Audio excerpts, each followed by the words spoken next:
Hello, my name is Julie Follensbee. I am a district wetland ecologist for the state of Vermont Wetlands program in DEC. Today, I would like to provide an overview of the wetlands program as a resource to your municipal projects, but also as a resource for your citizens. Specifically, I will be discussing wetland regulation in Vermont and also wetland identification. There are 6 district wetland ecologists that cover various geographic regions throughout the state. I cover Orange and Caledonia County, and we review any wetland related project that comes our way. So anything from citizen inquiry about a wetland on their property or in their community to a project review to complaints or violations. And in fact, we do the permitting for projects in our district as well. In Vermont, wetlands are classified based on an evaluation of the extent to which they provide at least one of 10 functions and values. And these functions and values are a range of water quality based functions to wildlife based functions to human based values such as recreation and aesthetics. Most of our wetlands in Vermont are considered Class 2 wetlands and are protected under the Vermont Wetland rules. They have a 50-foot buffer zone. Class 1 wetlands, we've got, I'd say a couple handfuls of Class 1 wetlands, and these are the best of the best. They are exceptional or irreplaceable based on their functions and will have at least a 100-foot buffer zone, which I will discuss more. Class 3 wetlands are by definition not Class 1 or Class 2 wetlands, and they are not regulated by the state of Vermont, although I would caution that they will probably be regulated by the Federal Army Corps of Engineers and may be regulated by a municipality. In order to determine whether a particular wetland would be considered Class 2 or not, there are a couple standards or tools that can be used to help make that assessment, but ultimately it would come down to a program assessment. Vermont, any wetland that's on the Vermont Significant Wetland Inventory map or contiguous to one of those mapped wetlands is considered Class 2 under the Vermont Wetland rules. In addition, there are presumptive Class 2s. So any wetland that is greater than a half acre in size is presumed to be Class 2. And any wetland, regardless of its size, that is adjacent to a surface water body or is a special wetland, such as a vernal pool, a bog, a fen, or a high elevation wetland, those would also be presumed to be Class 2 wetlands. As I mentioned before, Class 1 and Class 2 wetlands have a regulated buffer zone. For Class 2 wetlands, that regulated buffer zone is 50 feet. For Class 1 wetlands, it's a minimum of 100 feet. Buffer zones provide a number of functions and protections for a wetland.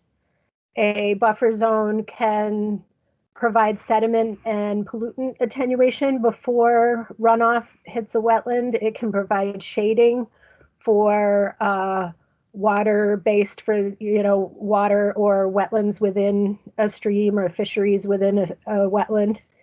And the buffer could also provide screening or buffering for wildlife that are utilizing the wetland. Permits are required for any activity that occurs within a Class 1 or Class 2 wetland or buffer zone if it is not considered an allowed use under the wetland rules. Generally, what that means is if someone is draining dredging, filling, grading, or altering vegetation, then the activity would need a permit. That said, there are specific allowed uses within the wetland rules that include recreation, such as bird watching, and low impact activities using best management practices, such as boardwalk construction, that would not necessarily need a permit. Additionally, there are some project types like some silvicultural activities and specific agricultural activities that also would qualify as allowed uses. If an activity is within a Class 3 wetland, a wetland permit is not required by the state, but again, the Army Corps of Engineers or a municipality may regulate that wetland. And certainly if an activity is located outside of a wetland and its buffer zone, then it does not require a permit. In order to get a permit, there are specific steps that need to be evaluated in sequence per the wetland rules in order to get a permit. First step is avoidance. So if a project can avoid a permit, that's the first step. If the wetland cannot be avoided entirely, and that could be that may need redesign on a site. It may even require looking at alternative sites for a project. If avoidance it cannot be met, then the project must minimize impacts to the wetland, to the buffer, and to the functions. And additionally, some projects may also require restoration or mitigation for impacts. So using the example on the right-hand side, the original project proposal was to put the driveway through the middle of the wetland, kind of midway through the property. And this, the wetland being the blue zone, and the purple is the 50-foot buffer zone around it. The tan underneath is hydric soils layer. So if the driveway had gone through the middle of the lot, first of all, it wouldn't have been able to demonstrate that they've avoided to the extent practicable because there was an alternative that had less impact. But that impact could have been to the hydrology of the wetland. It could have impacted wildlife movement through the wetland. And so those are some of the reasons that we might ask for a project to be redesigned or look for a lesser impactful crossing. And then in this case, they were able to minimize to the point where they only had buffer impacts, no direct wetland impacts, and also would be restoring any temporary impacts for construction. And so this was ultimately eligible for a permit. We have a number of desktop mapping tools and layers that can be utilized to help a project or a prospective buyer assess whether there may be wetlands associated with their project.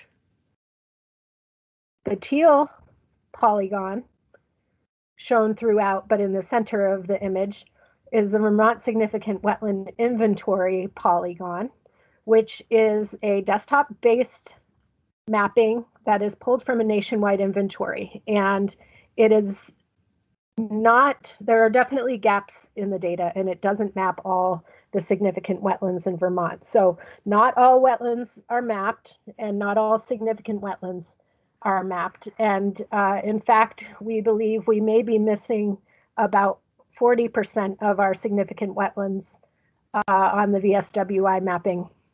So we've also been doing some mapping at the program level and have been adding that to the advisory wetland layer, which is the bright green layer in this picture. And that includes consultant delineations as well as desktop mapping by the program, which we anticipate is providing a much higher level of accuracy, but it is not delineation level accuracy. Those are not exact boundaries in most cases. And then we also use the hydric soils layer, which is an NRCS product that maps poorly drained soils that we find are often associated with wetlands. And so put the three together and you have a pretty good idea of where wetlands may be on the landscape for planning purposes. You can turn these layers on if you're familiar with it in our atlas. If you are not, a wonderful shortcut is to use this link below, http://tiny.cc/wetlands, which will take you right to the wetlands mapper that has these layers turned on already for you. As I mentioned, there are definitely limitations to the mapping that we have right now, although we are working on it every single day to get it updated as best we can.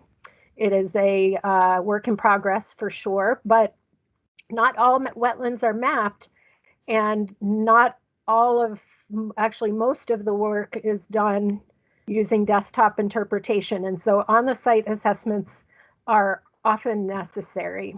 This is an example on the right-hand side of an area that does not have the wetland or hydric soils mapping. But in fact, when an on-the-ground assessment was done, most of the site contains Class 2 wetlands. And ultimately, the only thing really that could be permitted in terms of development for this property was a seasonal camp. Wetland boundaries are determined through utilizing 3 wetland parameters and a methodology laid out in the Army Corps of Engineers delineation manual. So Vermont is using a methodology consistent with the Federal Army Corps of Engineers for delineating wetlands. Hydrology is really the driver. The water table needs to be within 12 inches of the ground surface for 2 consecutive weeks during the growing season. That drives changes within the soil chemistry that we can see by taking soil plugs. And it also results in a predominance of wetland-loving vegetation. So under normal circumstances, on an undisturbed site, we would need to see all 3 parameters meeting wetland condition to be able to call an area wetland. Because of the technical aspect of delineating wetlands and the difficulty in determining exact wetland boundaries, only certain people can confirm or delineate wetland boundaries. And those are wetland consultants. We have a wetland list that we keep on our website that's available. Wetlands program staff or Army Corps program staff. And also if there's a recent delineation from within the last 5 years, that could be utilized to confirm a location of a wetland on a property for a project. While these other professionals on the right-hand side can provide guidance and some preliminary assessment of wetland location, they are not delineators, and they would not be able to provide an exact wetland boundary delineation for the purposes of permitting.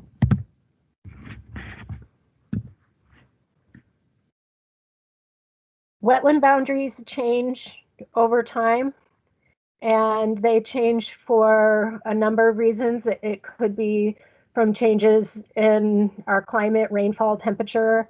It could be from a change in management or activities that are occurring even outside of wetland, like development, increasing stormwater runoff or beaver activity. And so because of that, wetland delineations are only good for 5 years. And this is based on a Federal Army Corps standard.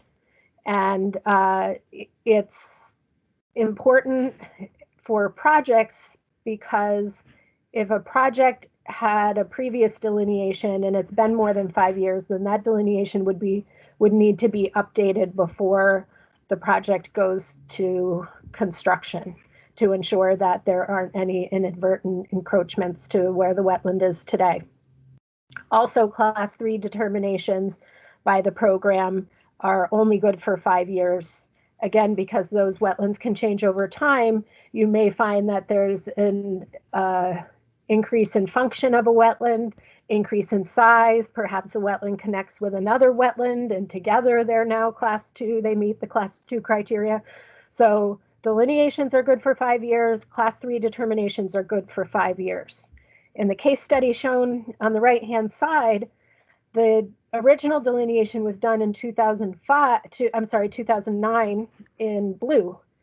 The lots were designed and laid out in accordance with where the wetland boundary was at that time. The gray boxes are houses. The project was not built, the lots were not sold. Fast forward 11 years, now it's 2020 and they're ready to go, and they have to get the wetlands updated because it's been more than 5 years. And lo and behold, the wetland has changed significantly in some places. In others, it's really quite consistent with where it was before. But the outcome is that all three houses are located in the buffer, which is not permittable. And lot 2 may be undevelopable as it's laid out. And so in the case of this particular development, either lot 2 would need to be eliminated or lot 2 would need to be redesigned or reconfigured so that the houses, as well as any lawn or utilities or infrastructure, would be located outside of the buffer zone. So takeaways for you would be that not all wetlands are mapped, that wetlands change over time and delineations are good for 5 years. And lastly, that you should feel free to reach out to your district wetland ecologist. Give us a call, send us an email. If you don't catch us, leave an address. We can provide you with quite a lot of information about a property if we know where it's located. Even if we miss you, we can send you some information back. We are happy to do desktop reviews of property or projects. If we feel something needs a site visit, we do hundreds of site visits a year. We may decide that the best course of action is a site visit with us, that we may be able to answer questions, solve the problem with a quick site visit from us, or we may refer you or an applicant to a consultant for a delineation. And we're happy to review plans with people and also to work cooperatively and proactively to address compliance or violation issues. So reach out, and I appreciate your time today. Take care.